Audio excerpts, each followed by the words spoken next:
and loving the show. And then I ended up really, really, really loving her and loving the show.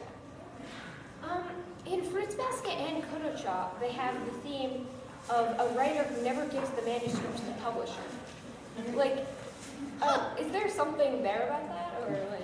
My guess is the writers were writing those episodes, and probably that was So it's a little not close like to home. Japanese culture thing; it's just the writers thing. Honestly, I don't know. It might be a form in Japan, but to me, that sounds like writers writing about writing.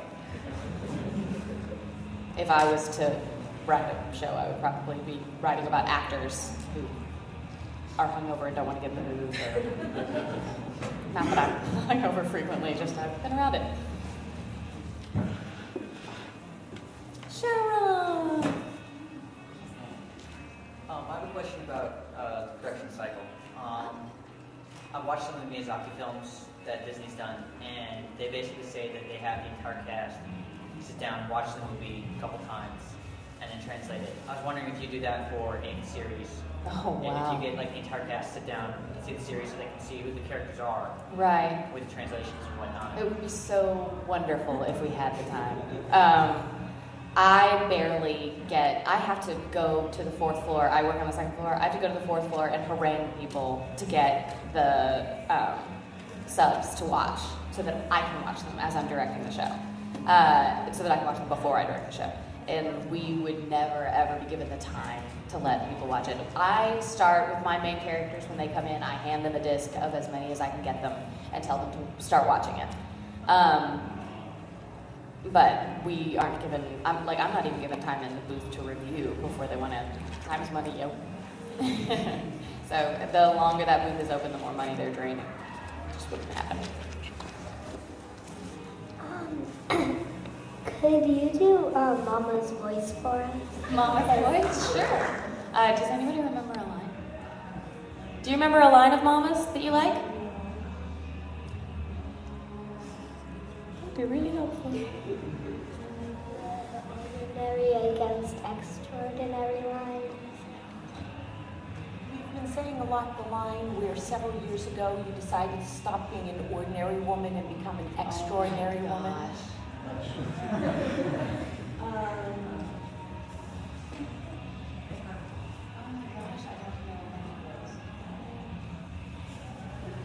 Hold on, I gotta make one up. That's a real soft one, I can do that. A long time ago, I made a decision. I made a decision to be an extraordinary woman rather than an ordinary.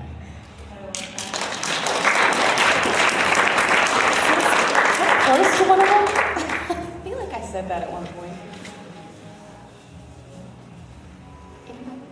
Anybody? Bueller? No? I'll just sit up here and talk for a while until one of you decides to get up and ask a question. There we go. I came in late, so maybe someone asked this already, but is recording still going on or case closed? Or have you guys stopped? To my knowledge, we've stopped. I'm not in that loop. I don't know. It's entirely possible that we have some sitting around that we'll start up production on sometime soon, but I imagine that they have so many right now laid back and not out that we just don't need to. At what point did they stop? I have no clue.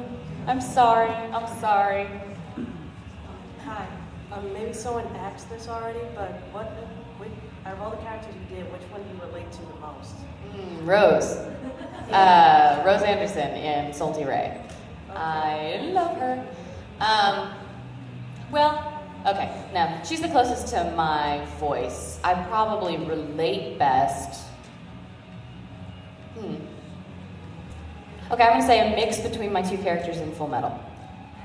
Because I got both ends of that spectrum, didn't I? I got the womanly, tough, ready for anything, taciturn kind of character, and then I also got the vulnerable, open, needy, desperate kind of character. And if you put them together, then that's pretty much every woman in this room.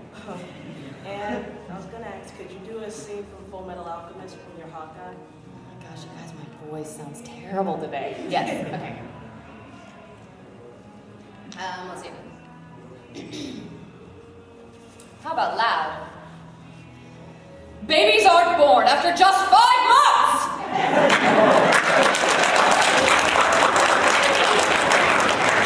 I don't know if this is loud enough, but my other favorite is, you know you're uselessly ring. See, there we go. Yeah, this isn't really nothing right now, but it's really going to suck when I get in the booth tomorrow. Okay, my question is, when you're crafting a voice for a character, do you become the character, or does the character become you? I believe that I'm cast because some part of myself is already in the character. I know that I do that as a director. When somebody comes in and they bring something to the role that you're like, that's real. There's an element of reality in that because they have something in common with the character. So there's that kernel already there. And then probably you bring more, you inform more on your character than your character does on you. Because if we changed every time we did a character, then we'd be a little schizophrenic and a lot bipolar. So I've had the odd character that changes you as you're going. And with something like Kodacha, where there's 102 episodes, like there's no way that Laura was going to come out of that without a lot of sauna. I'm glad that I don't change every time I have a character. But your sense of humor does. Your sense of humor changes.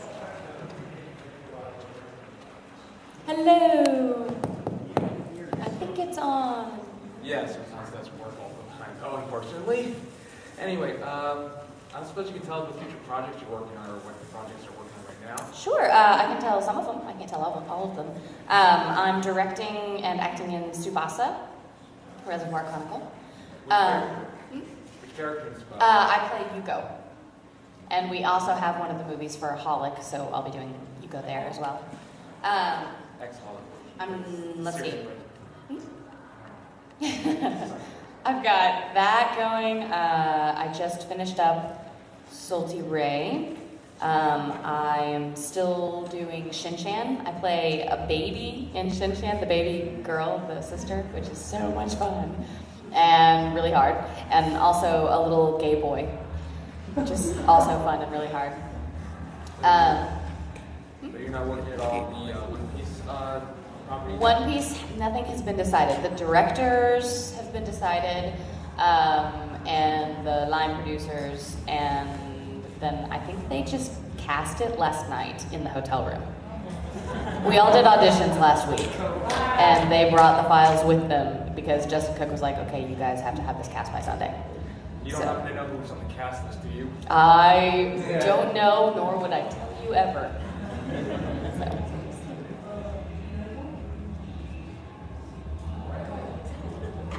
Same at the same time. I'll answer them simultaneously. So it sounds like you're incredibly busy, but do you have much time to prepare for a role? And part two of the question, do you pay attention to the original Japanese voice actor, or do you try and ignore it so that you can really make it your own work rather than a copy of or take on their work?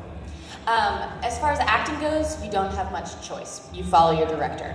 I have no time to prepare for an acting role. I have a lot of time to prepare for directing, which I take methodically. I'm religious about watching the subs before I start. But when you come in as an actor, you have that script in front of you. You don't even have time to read down in the script. A good director, what I consider to be a good director, will show you the scene in Japanese and let you follow along with your script and let that inform your performance as you do the scene yourself. Sometimes they don't have time for that either. We have deadlines that they're pressing. But I try to always show everybody the Japanese scene unless they've said, I don't want to see it. And that's fine. I've seen it, so I know how to guide them. I do frequently let the Japanese voices inform, but not predict what I will have my actors do. I think that sometimes the Japanese have made mistakes. I mean, they're fallible. It's not like every anime they ever produced is freaking perfect. And if there's something that I can bring to it that I know would help correct that, then I'll do it. If I think it was brilliant and perfect in the Japanese in the first place, I'll probably try to stay close to that.